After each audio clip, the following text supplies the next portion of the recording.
Welcome everybody to the release notes of Update 12 coming to Forza in September. This might be the final nail in the coffin for Forza Motorsport, but we'll get onto that in a moment. Let's have a look what this update is bringing us right now.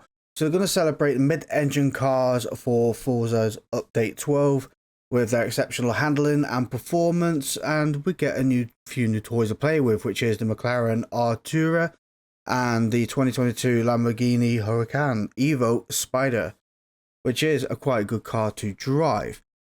Now, we have a few other things in the update. So update 12 advances in the Forza penalty system. With the data they've captured, they have used AI to train the machine to create a more accurate model. The data reported after collision now includes many additional metrics to determine fault and severity, measuring a 300% increase in captured information. Update 12 also includes general improvements to FRR accuracy.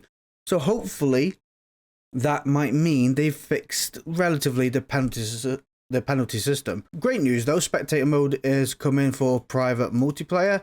That'd be great to be able to spectate races if you're having private lobbies and don't want to race, or if you're doing a marshal watching a race, if you turn the penalty system off yourself. It's quite a great integration and it's been kind of long overdue. New weather options sounds incredible as well. Being able to change the weather in free play and private multiplayer, having variable weather set to dry, wet, and a bit more options, which we've sort of wanted, because the variable weather before was you start in the dry, end in the wet, or you start in the wet and end in the dry. It really wasn't very variable. It was kind of obvious, like, you know. So the spectator mode, it's going to be quite interesting coming down this list. You're getting new cameras and things like that, but I'll leave a link in the description below for you to be able to read that upon yourselves. Same with the weather options. We're having a lot more options to be able to choose from. Be quite interesting if you do a 24-hour race chosen by yourself and you go through every single weather all the way through. It'd be quite funny. Now, the big thing with Update 12 that is sort of a bit of a funky, and I have no idea why Turn 10 chose to do this. I can understand it, but in the grand scheme of things, I think it's an absolute crazy idea. So they are changing their multiplayer events, and the big changes are here. Forza GT4 series now cycles weekly with Forza Touring Car, instead of cycling with the GT3 and GT2 series. I understand the idea about it, because cycling 3 series over a 4-week to 5-week period, people have to wait much longer for their favourite series to come back, like GT2 or GT3, whatever you prefer to choose from.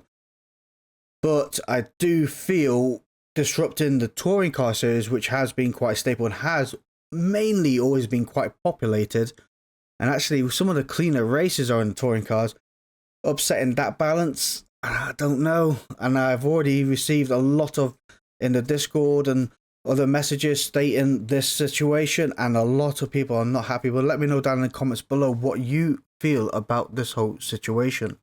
Are you liking the idea of the GT4 being mixed with touring cars, so they're on a bi-weekly basis, or do you think they should have left it well alone?